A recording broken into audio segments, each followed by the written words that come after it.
তখনই সাপটার ঘুম ভেঙে যায় আর সে জগার দিকে ফনা তুলে ওঠে। ওগো ওগো, তুমি সামনে দেখো, হাঁড়ির ভেতর সাপ। জগা ভালো করে খেজুর গাছে উঠে হাঁড়িটা বেঁধে দেয় আর খেজুর গাছ থেকে টপ টপ করে রস হাঁড়িতে পড়তে থাকে। এই তো এবার হয়েছে, বাকি দুটো গাছেও হাঁড়ি বাঁধা হয়ে গেছে। অনেক দেরি হয়ে গেল, যাই এবার বাড়ি যাই।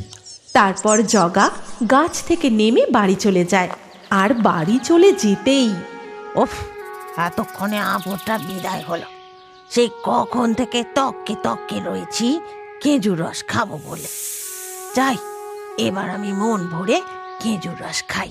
তারপর সেই সাপটা খেজুর গাছ বেয়ে উপরে উঠে যায় এবং মন ভরে হাঁড়ি থেকে খেজুর রস খায়। আহা, অনেকদিন পর মন ভরে খেজুর রস খেলাম। কি স্বাদ এই খেজুর রসের। যাই এবার লম্বা টানা একটা ঘুম দিই। তারপর সাপটি পাশেই তার গর্তে চলে যায়। এদিকে ভোর হতেই, কই গো, শুনছো? বেলা যে গড়িয়ে গেল, খেজুর রস পাড়তে যাবে না? ওঠো এবার। হ্যাঁ গো গিন্নি, অনেক দেরি হয়ে গেল। যাই, আমি তাড়াতাড়ি গিয়ে খেজুর রস পেরে নিয়ে আসি। বাবা, আমিও যাব তোমার সাথে। তুই আবার গিয়ে কি করবি? তোর পড়াশোনা নেই? যা গিয়ে পড়তে বস। আহা, ছেলেটা যখন বলছে তখন ওকে নিয়ে যাও না, খামোকা মানা কেন করছো? তারপর পটাই আর জগা দুজনে মিলে খেজুর রস পাড়তে যায়। কিন্তু জগা গাছে উঠে দেখে খেজুর রসের হাঁড়ি একদম ফাঁকা। হাঁড়িতে এক ফোঁটাও রস নেই। এ কি করে সম্ভব? হাঁড়িতে এক ফোঁটাও রস নেই? এমনটা তো আগে কোনোদিনও হয়নি। এরপর জগা কাঁচু মাচু মুখ করে হাঁড়িটা আবার গাছে বেঁধে পটাইকে নিয়ে বাড়ি ফিরে আসে আর বাড়ি এসে তার বউকে সব কথা খুলে বলে। সে কি গো, তবে কি রাতের বেলা কোনো চোর এসে খেজুর রস চুরি করে নিয়ে গেল নাকি? না না, ব্যাপারটা তো সুবিধের লাগছে না। কালকে আমিও তোমার সাথে খেজুর রস পাড়তে যাব, গিয়ে দেখতে হবে আসল ব্যাপারটা কি। কিন্তু সেই দিন রাত্রিবেলা সেই সাপটি আবারও গর্ত থেকে বেরিয়ে আসে আর খেজুর গাছে উঠে সব রস খেয়ে নেয় এবং বলে, ওরে বাবা রে, আজ একটু বেশি খেজুর রস খেয়ে ফেলেছি। শরীরটা কেমন যেন ভারী ভারী লাগছে। রোজ রোজ এইভাবে চললে আমাকে আর এদিক ওদিক খাবার খুঁজতে যেতে হবে না। উফ, বাবা রে, আর পারছি না। এই হাঁড়ির ভেতরেই একটা টানা ঘুম দিয়ে দিই। এই গাছের মালিক কাল সকালের আগে তো আর এইদিকে আসবে না। আমি ভোর হওয়ার সাথে সাথে উঠে পালিয়ে যাব। এই বলে ওই ঢোঁড়া সাপটা হাঁড়ির ভিতরেই ঘুমিয়ে পড়ে। কিন্তু পরের দিন খুব ভোর ভোর জগা আর মালিনী যায় খেজুর রস পাড়তে। জগা তরতর করে খেজুর গাছে উঠে পড়ে আর হাঁড়িটা হাতে নিয়ে, গিন্নি, আজ হাঁড়িটা বেশ ভারী গো, মনে হচ্ছে সারা রাতে অনেক খেজুর রস জমেছে। ঠিক তখনই সাপটার ঘুম ভেঙে যায় আর সে জগার দিকে ফনা তুলে ওঠে। ওগো ওগো, তুমি সামনে দেখো, হাঁড়ির ভেতর সাপ। তখন জগা প্রচন্ড ভয় পেয়ে গিয়ে হাঁড়িটা হাত থেকে ফেলে দেয়। ওরে বাবা রে, গেল গেল গেল রে, আমার কোমরটা একেবারে ভেঙে গেল রে। ঠিক তখনই মালিনী পাশ থেকে একটা লাঠি নিয়ে সাপটার মাথায় সজোরে মারে। ওরে বাবা রে, কোমরটা ভেঙে শান্তি হয়নি, মাথাটাও ফাটিয়ে দিল। উড়িয়ে বাবা রে, পালাই পালাই এখান থেকে। তারপর সাপটা সেখান থেকে পালিয়ে যায়। এরপর মালিনী গিয়ে সেই গাছের তলায় সাপের গর্তটাও ভেঙে দেয়। সাপটা আর এখানে আসবে না। যাও, তুমি গাছে নতুন একটা হাঁড়ি বেঁধে দাও। তারপর জগা খেজুর গাছে একটা নতুন হাঁড়ি বেঁধে দিয়ে বাড়ি চলে আসে। কিন্তু এদিকে, এ কি রে ঢোঁড়া, তোর এই অবস্থা? কি করে হলো? আর বলবেন না প্রভু, সামান্য খেজুর রস খেতে গিয়ে আমার এইভাবে ঢোড়া সাপ তার প্রভু পঞ্চমুখী সাপকে সমস্ত ঘটনাটা খুলে বলে। তারপর প্রভুর কাছে আর্জি জানায়, প্রভু, আপনি কিছু একটা করুন, আমি এর বদলা নিতে চাই, আপনি আমাকে শক্তি দিন। তারপর সেই পঞ্চমুখী শেষনাগ ঢোড়া সাপকে শক্তি প্রদান করে আর বলে, আজকের পর থেকে আগামী 3 দিন তুই ইচ্ছাধারীর রূপ ধারণ করতে পারবি, এমনকি তুই মানুষের রূপ ধারণ করতে পারবি, আর তোর বীজ হয়ে উঠবে অতি ভয়ঙ্কর। যা, এই 3 দিনের মধ্যেই তুই তোর প্রতিশোধ নিয়ে নে। তখন ওই ঢোড়া সাপটি জগাদের বাড়ির সামনে গিয়ে দাঁড়ায় এবং একটি বৃদ্ধার রূপ ধারণ করে। তারপর, কেউ আছো? দরজাটা খুলবে একবার, আমায় একটু জল দেবে গো। তৃষ্ণায় আমার গলা একেবারে শুকিয়ে যাচ্ছে, আমাকে একটু জল দাও না গো। ঠিক তখনই পটাই এসে দরজা খোলে আর বলে, কে গো তুমি বুড়িমা? তোমার কি চাই? আমায় একটু জল দেবে বাবা, তৃষ্ণায় আমার গলা একেবারে শুকিয়ে যাচ্ছে। ঠিক আছে বুড়িমা, তুমি ভিতরে এসো। পটাই তখন ওই বৃদ্ধ মহিলাটিকে ভিতরে নিয়ে গিয়ে বসায় এবং তার মাকে ডেকে বলে, মা, মা, এই বুড়ি ঠাকুমাটাকে একটু জল দাও না গো। মালিনী 1 গ্লাস জল বৃদ্ধার হাতে দিয়ে বলে, ও বুড়িমা, তোমার বাড়ি কোথায় গো? আর এই ভর দুপুর বেলায় তুমি এখানে এলে কি করে? আমি একা মানুষ, 3 কুলে কেউ নেই, লোকের বাড়ি ভিক্ষা করে করে খাই। ভিক্ষা করতে করতে এখানে চলে এসেছি। বৃদ্ধার কথা শুনে মালিনীর খুব কষ্ট হয়। বুড়িমা, আমি খেজুর রসের পিঠে বানিয়েছি, তুমি সেগুলো খেয়ে কিছুক্ষণ এখানেই বিশ্রাম করো, তারপর না হয় যেও। বৃদ্ধা সেই পিঠেগুলি খেয়ে সেখানে কিছুক্ষণ বিশ্রাম করার ভান করে এবং মালিনী রান্নাঘরে চলে যায়। পটাই সেখানে বসে খেলা করতে থাকে আর তাই দেখে, এই তো বাগে পেয়েছি, প্রথমে এই বাচ্চা ছেলেটাকে কামড়াবো, তারপর আস্তে আস্তে ওদের দুজনকে। তখন ওই বৃদ্ধা ঢোড়া সাপের রূপ ধারণ করে পিছন থেকে গিয়ে পটাইয়ের পায়ে কামড় বসায়। মা, সাপ! পটাইয়ের চিৎকার শুনে তার মা তাড়াতাড়ি রান্নাঘর থেকে ছুটে আসে। ততক্ষণে সাপটা আবার বৃদ্ধার রূপ ধারণ করে নেয়। এ কি খোকা, খোকা কি হলো তোর? সাপ, সাপ কোথা থেকে এলো? ওগো, কে কোথায় আছো? তাড়াতাড়ি এসো, আমার ছেলেকে যে সাপে কেটেছে। মালিনীর চিৎকার শুনে জগাও সেখানে ছুটে আসে। কি হলো গো? তুমি এভাবে চিৎকার করছো কেন? খোকা, খোকার কি হয়েছে? খোকাকে যে সাপে কেটেছে, তুমি এক্ষুনি কোনো ডাক্তার বৈদ্য ডেকে আনো। হ্যাঁ গিন্নি, আমি তার সাথে বটতলার ওই সাপুড়ে বাবাকেও ডেকে নিয়ে আসছি। সাপুড়ে? আবার সাপুড়ে কেন?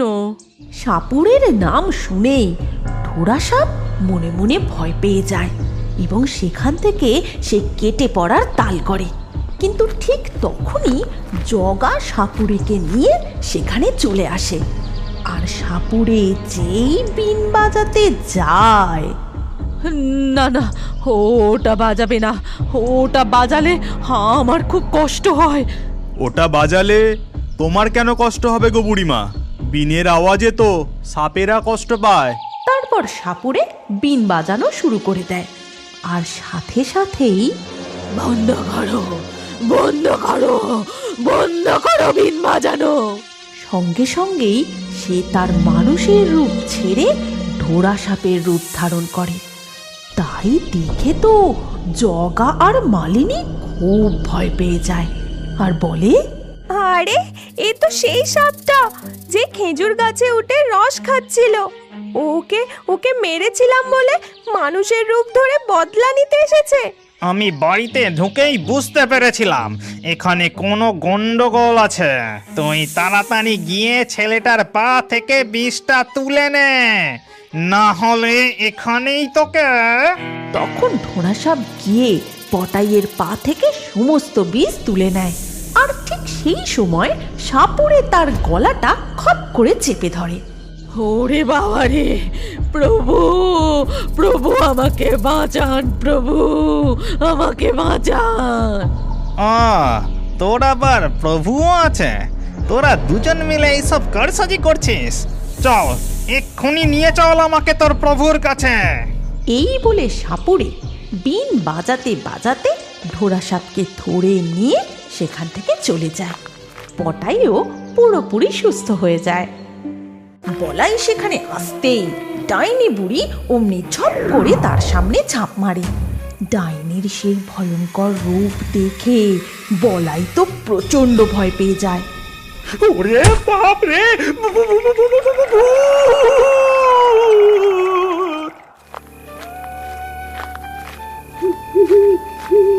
নগেন, নগেন, বেশ কড়া করে এক কাপ চা দে দেখিনি, শীতটা বেশ জাঁকিয়ে পড়েছে। এই যে বলাই দেখছি, তাই ভর সন্ধেবেলায় কোথা থেকে ফিরছিস শুনি? আগে শহরে খেজুরের গুড় বিক্রি করতে গেছলুম গো যেটা, যাওয়ার পথে ভাবলুম নগেনের দোকান থেকে এক কাপ চা খেয়ে যাই। যা ঠান্ডা পড়েছে গো। তা বেশ, তা বেশ, তুই বেশি দেরি করিসনি বাপু। দক্ষিণের ওই খেজুর মাঠ পেরিয়ে তো তোর বাড়ি।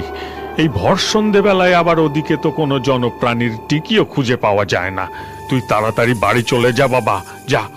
হ্যাঁ গো জ্যাঠা, কাল ভোর ভোর উঠে আবার গুড় বাইনে শহরে নিয়ে যেতে হবে গো। এই কথা বলে তারা দুজন চায়ের ভাঁড় ফেলে যে যার বাড়ির দিকে চলে যায়। দোকানের বাকি লোকেরাও বাড়ি চলে যায়। নগেনও দোকান বন্ধ করে বাড়ির পথে রওনা দেয়। আসলে এই গ্রাম বাংলার দিকে শীতকালে সন্ধ্যে 7টার পর আর কোনো জনপ্রাণীর চিহ্নই খুঁজে পাওয়া যায় না। এক রাশ অন্ধকার যেন গ্রামটাকে ঘিরে ধরে। দক্ষিণের বিশাল খেজুর মাঠ পেরিয়ে বলাইদের বাড়ি যেতে যেতে সে বলে, না, আজ বেশ অনেকটাই দেরি হয়ে গেল। তবে যাই হোক, খেজুরের গুড়গুলো বেশ ভালোই বিক্রি হয়েছে। সব টাকা পয়সা গিন্নির হাতে তুলে দিলে গিন্নি খুব খুশি হবে। কিন্তু এই খেজুর মাঠটা রাম রাম করে পার করতে পারলে বাঁচি। এই বলে সে মাঠের পথ ধরে হাঁটতে থাকে। কিন্তু সেই মাঠের ধারে এক খেজুর গাছে বসে পা দোলাচ্ছিল এক ডাইনি বুড়ি। খেজুর রসের কি গন্ধ! গন্ধেই আমার পরাণ একেবারে জুড়িয়ে যাচ্ছে। না না না না, আর দেরি করা ঠিক হবে না। চট করে এক হাঁড়ি নিয়ে গলায় ঠক করে ঢেলে দি। এই বলে ডাইনি বুড়ি যেই গাছ থেকে একটা হাঁড়ি নিয়ে খেজুর রস গলায় ঢালে, অমনি ওরে বাবা রে, মরে গেলাম রে। গলাটা আমার কি চুল করছে রে। এই কথা বলে সে খেজুর রসের হাঁড়িটা মাটিতে ছুঁড়ে ফেলে দেয়। তার গলায় সাংঘাতিক চুলকানি শুরু হয়ে যায়। ডাইনি প্রচন্ড রেগে যায় আর বলে, বেটাদের এত সাহস, খেজুর রসের মধ্যে কিনা মানকচু মিশিয়ে রেখেছে। আমার গলাটা চুলকে চুলকে গোল্লায় গেল। দেখতে পাই একটা মানুষের বাচ্চাকে খেজুর রসের বদলে আমি তাদের ঘরে মুটকে রক্ত খেয়ে মনের স্বাদে মেটাবো। ঠিক তখনই সেই গাছতলার দিকে আসে বলাই। আর বলাইকে সেদিকে আসতে দেখে ডাইনি বুড়ি বলে, ওই তো একটা মুখ পোড়া এই দিকেই আসছে। আজ এই বেটাকে মেরে রক্ত চুষে খাবো। যেমন বলা তেমন কাজ। বলাই সেখানে আসতেই ডাইনি বুড়ি অমনি ঝপ করে তার সামনে ঝাঁপ মারে।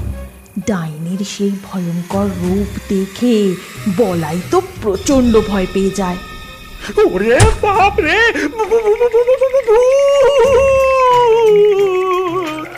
বলাই থরথর করে কাঁপতে থাকে, কিন্তু সে কিছু বলে ওঠার আগেই ডাইনি তার ঘাড় ধরে তুলে এক কাছাড় মারে। ওরে বাপ রে, গেল গেল গেল, আমার কোমরটা গেল গো, আমাকে ছেড়ে দাও, আমাকে বেরো না গো। ছেড়ে দেব হতচ্ছাড়া, সাত করে একটু খেজুর রস খেতে গেলাম, তাতে কিনা তোরা মান কত মিশিয়ে রেখেছিস, আমি গলা চুলকে চুলকে মরে গেলাম। আরে না না আয়রাম, এ তো উদর পিন্ডি উদর গাড়ি চাপাচ্ছে গো। শোনো না, গ্রামের বিচ্ছু ছেলেরা খেজুর রস চুরি করে খেয়ে নেয়, তাই জন্য।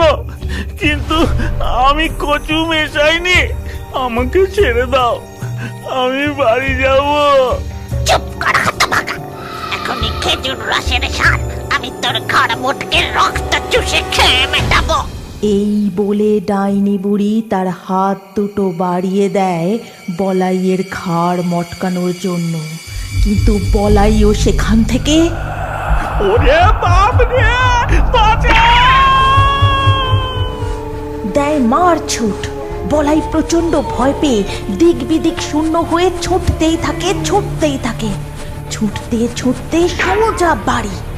এদিকে ডাইনি কোথায় পালাবি, তোকে বেটা ঠিক খুঁজে বার করব। এদিকে বলাই বাড়িতে গিয়ে প্রচন্ড হাঁপাতে থাকে। তখন তার বউ বলে, মরণ দশা, তা বলি অমন ভূত দেখার মতো হাঁপাচ্ছ কেন, কি হয়েছে? তখন বলাই হাঁপাতে হাঁপাতে তার বউকে সমস্ত কথা খুলে বলে। আর সব কিছু শুনে তার বউ চাঁপা বলে, সে কি গো, এ কি সর্বনাশের কথা!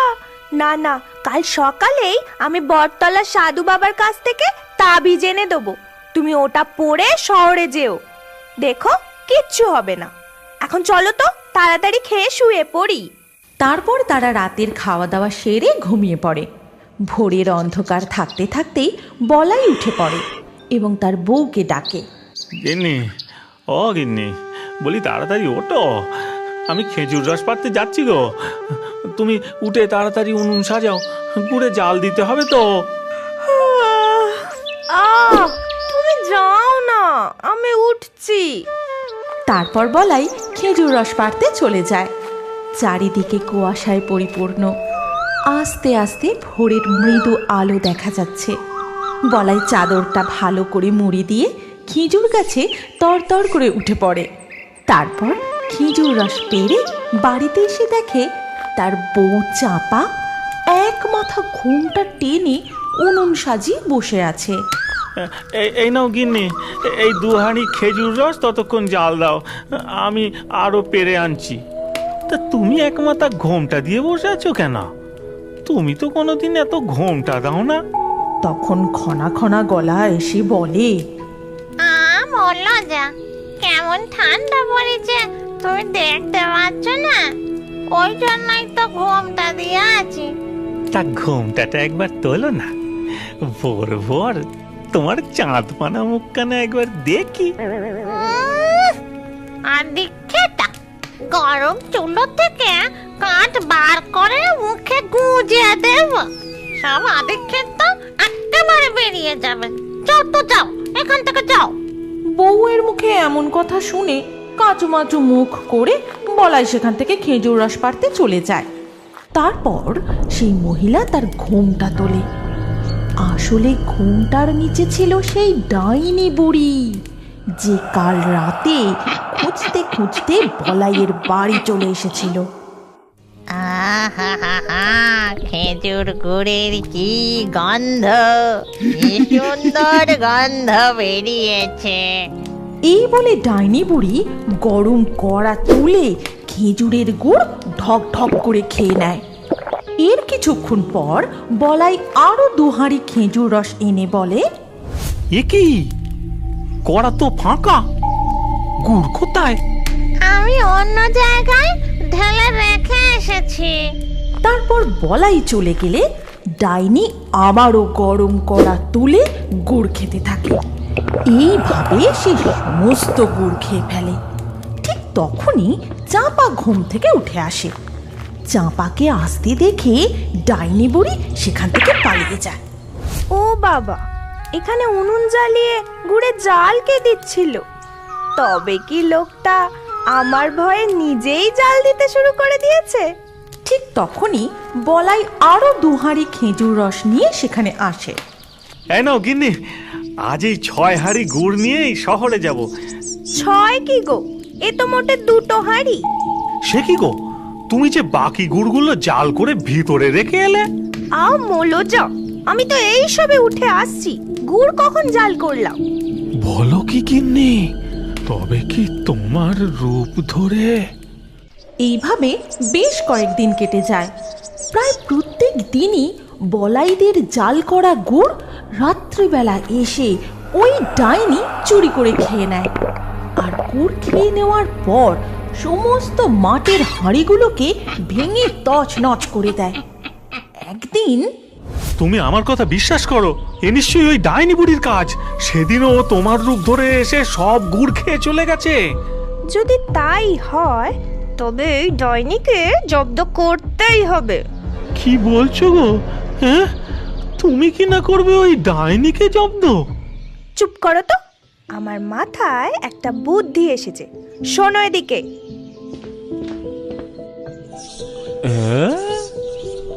ঠিক সন্ধে নামার মুখে চাঁপা বসে বসে গুড় জাল করে আর গুড় ফুটিয়ে ফুটিয়ে পাটালি তৈরি করে রান্নাঘরে রেখে আসে।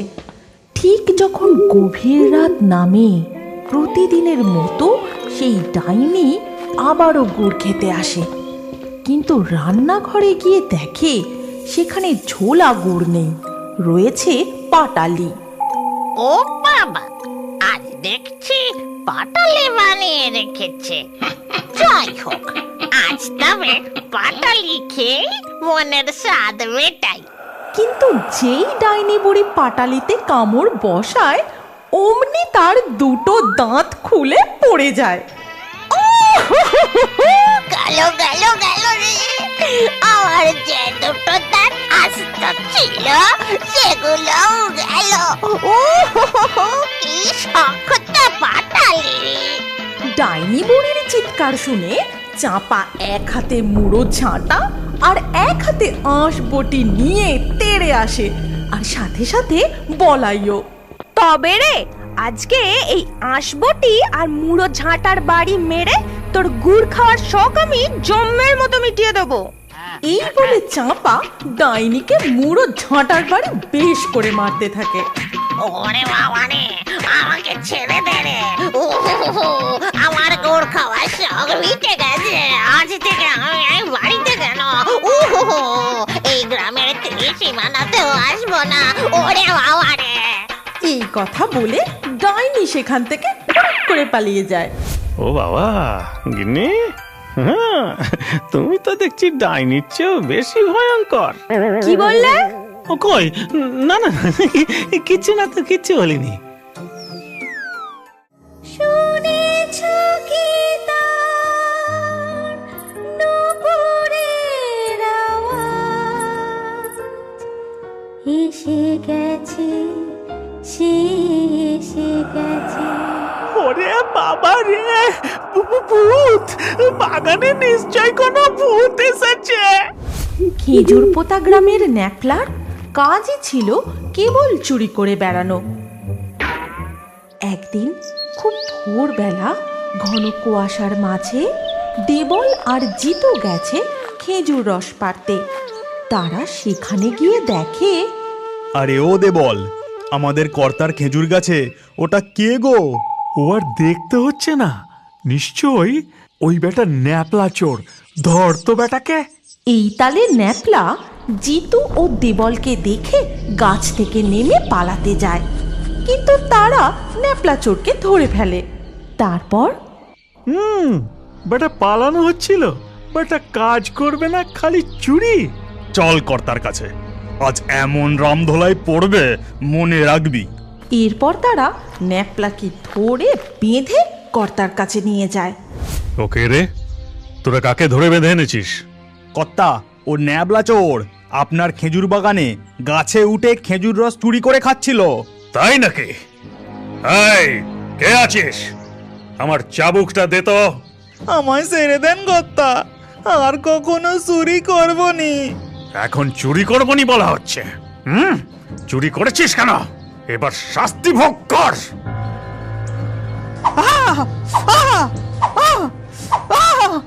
কিরে, আর কোনোদিন আমার বাগানে চুরি করবি? এত বড় বাগানে মাত্র একটা গাছ থেকে রস খেয়েছি বলে এত মার। মারটার খেয়ে ন্যাপলা চোর কাঁদতে কাঁদতে সেখান থেকে চলে যায়। সব কিছু ঠিকঠাকই চলতে থাকে।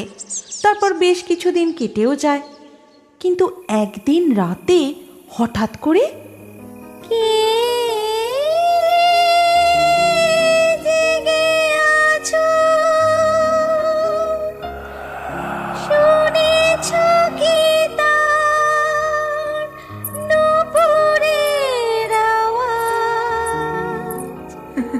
এসে গেছে, সে এসে গেছে। পটকা, এই পটকা, খেজুর বাগানে গিয়ে একবার দেখতো কেমন ভূতের মতো গান গাইছে। এরপর পটকা, জগাই, গদাই সকলে মিলে লাঠি হাতে মশাল জ্বালিয়ে গোটা বাগান খুঁজে দেখে, কিন্তু কোথাও কিছু দেখতে পায় না। কয় রে, এই কাউকে তো দেখতে পেলাম না রে। হ্যাঁ তাই তো, তাহলে গানটা এমন করে কে গাইছিল? জানি না বাবা, এই চল কর্তাকে গিয়ে বলি। তারপর তারা সবাই মিলে ফিরে আসে এবং জিতু কর্তাকে বলে, কর্তা, খেজুর তলায় তো কাউকেই দেখতে পেলাম না। সে কি রে, কেউ কোথাও নেই? ভালো করে পুরো জায়গাটা খুঁজে দেখেছিস তো?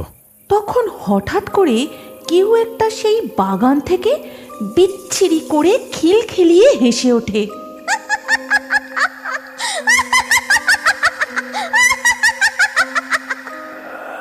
আর সবাই ভয়ে জড়সড় হয়ে যায়। ওরে বাবা রে, ভূত! বাগানে নিশ্চয় কোনো ভূত এসেছে। এর পরের দিন কেউ আর ভূতের ভয়ে ভোর রাতে খেজুর রস পাড়তে যেতে সাহস পায় না। একটু দিনের আলো ফুটতে খেজুর বাগানে গিয়ে খেজুর গাছে উঠে দেখে, এ কি, গাছের হাঁড়িতে তো একটুও রস নেই, পুরো ফাঁকা। জিতু, এই গাছের হাঁড়িও ফাঁকা রে। তারপর তারা সবকটা গাছের হাঁড়ি পেরে এক জায়গায় জড়ো করে, কিন্তু একটা হাঁড়িতেও খেজুর রস দেখতে পায় না। চল কর্তাকে গিয়ে পুরো ঘটনাটা বলি। এরপর তারা সকলে মিলে এসে কর্তাকে পুরো ঘটনাটা জানায়। আর সেখানে দাঁড়িয়ে বানি ও ডকাই সমস্ত ঘটনাটা শুনতে থাকে। কি ব্যাপার বলতো দিদি, কালকে ভূতের গান শোনা গেল আর আজকে খেজুর রসের হাঁড়ি খালি হয়ে গেল। জানি না বাবা, কি সব ভুতুড়ে কাণ্ড হচ্ছে। এরপর ধীরে ধীরে সন্ধে নেমে আসে। সন্ধ্যের গাঢ় অন্ধকারে খেজুর বাগানের একটা ঝোপ হঠাৎ কেমন যেন দুলে ওঠে, আর সেই ঝোপের আড়ালে দেখা যায় এইবার তোমাদের মজা দেখাবো আমি। ভূতের ভয় কাঁপাবো, খেজুর রস চুরি করে মন ভরে খাবো, আর বেশি থাকলে পরে বাকিটা বেচে দেব। এইভাবে পরপর ৩-৪ দিন কেটে যায়। রোজ সন্ধেবেলা হলেই ভূতের কান্না, ভূতের গান, ভূতের হাসি শুনতে পাওয়া যায়। আর সকালবেলায় দেখা যায় খেজুর রসের হাঁড়ি খালি। তখন কর্তামশাই সিদ্ধান্ত নেন বাগানে ওঝা ডেকে হোমযজ্ঞ করবেন, আর সেই মতো আয়োজনও হয় এবং পুজোও হয়। ওম হিং ক্রিং ফট, দেখ ভূত প্রেত দৈত্য দানব চম্পট। ওম হিং ক্রিং ফট। যা, তোদের আর কোনো চিন্তা নেই, কোনো ভূত প্রেত তোদের কোনো কিছু ক্ষতি করতে পারবে না। আমার যজ্ঞ খুব ভালোভাবেই সুসম্পন্ন হয়েছে। এই ভূতের উপদ্রবে আমার তো বড় লোকসান হয়ে যাচ্ছে তান্ত্রিক মশাই। শুধু মনে হয় ভূতের খেজুর রস খাওয়ায় বাধা দিতে গেলে ভূত যদি ঘাড় মুটকে দেয়। না না, কিচ্ছু হবে না তোদের, তোরা নিশ্চিন্তে থাক। কিন্তু সেই যজ্ঞে কোনো লাভ হয় না।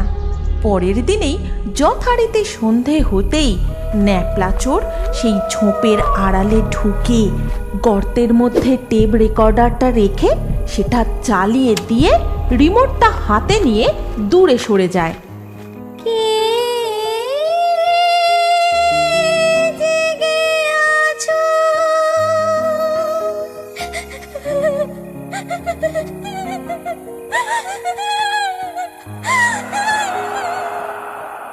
একি রে দিদি, যজ্ঞ করেও তো কিছুই হলো না। কালকে কি একবার সন্ধে হবার আগে বাগানে লুকিয়ে থেকে ব্যাপারটার অনুসন্ধান করবি? তোর সাহস দেখছি দিন দিন বেড়েই চলেছে। তোকে এসব নিয়ে ভাবতে হবে না, বড়রা আছে, তারা যা ভালো বুঝবে তাই করবে।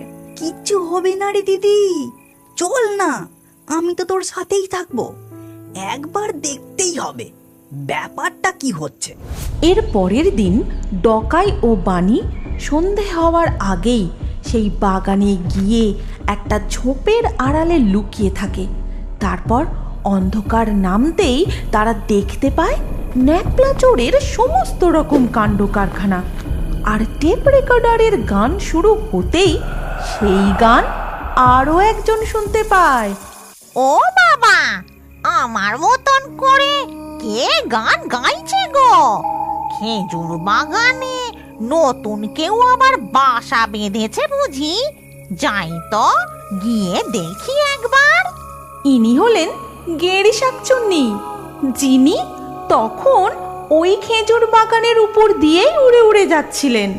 এরপরই গেঁড়ি শাকচুন্নি উড়ে এসে একটা খেজুর গাছে বসে এবং সেও ন্যাপলা চোরের ওই সমস্ত কাণ্ড কারখানা বসে বসে পুরোটা দেখে। তারপর আবার সেই গাছেই ন্যাপলা চোর খেজুর রস চুরি করতে ওঠে, আর গেঁড়ি শাকচুন্নি তাকে এক লাথি মেরে গাছ থেকে ফেলে দেয়। আমাকে গাছ থেকে ধাক্কা দিয়ে ফেলে দিল। দিদি তাড়াতাড়ি চল, বাড়িতে গিয়ে খবর দি, ন্যাপলা চোরকে হাতে নাতে ধরতে হবে। হ্যাঁ রে ভাই, তাড়াতাড়ি চল, সবাইকে গিয়ে ডেকে নিয়ে আসি। তখন বানি আর ডকাই তাড়াতাড়ি করে বাড়ি চলে আসে, আর বাড়ি এসে সবাইকে পুরো ঘটনাটা খুলে বলে। বলিস কি রে, তোরা দুজন ঠিক দেখেছিস তো? হ্যাঁ কর্তা বাবু, আমরা দুজনেই দেখেছি। এই পটাই, দেবল, জিতু, যা যা শিগগির যা, খেজুর বাগান থেকে গিয়ে ওই ন্যাপলা চোরকে ধরে নিয়ে আয়। আর বানি ডকাই, তোরা মনে রাখিস, ভূতের রহস্য খুঁজে বার করার জন্য উপহার হিসেবে তোদের 1 হাঁড়ি খেজুরের গুড় দেবো। এরপর সবাই মিলে খেজুর বাগানে গিয়ে পৌঁছায় এবং ন্যাপলা চোরকে চ্যাংদোলা করে তুলে ধরে আনে। আর সেটা গেঁড়ি শাকচুন্নি গাছ থেকে দেখে বলে, ঠিক হয়েছে বেটা বদমাস, আমার গলা নকল করে গান শুনিয়ে তুই ভয় দেখাচ্ছিস। এবার তুই কোমরের ব্যথা ভোগ কর, আর আমি খেজুর রস খাই। সেদিনের মতো ন্যাপলা চোরকে নিয়ে গিয়ে কর্তামশাইয়ের বাড়ির একটা ফাঁকা ঘরে বেঁধে রাখা হয়। টেপ রেকর্ডারটা কর্তামশাই নিজের ঘরে রেখে দেন, কিন্তু রাত গভীর হতেই কে যেন আবার সেই গানটা গেয়ে ওঠে।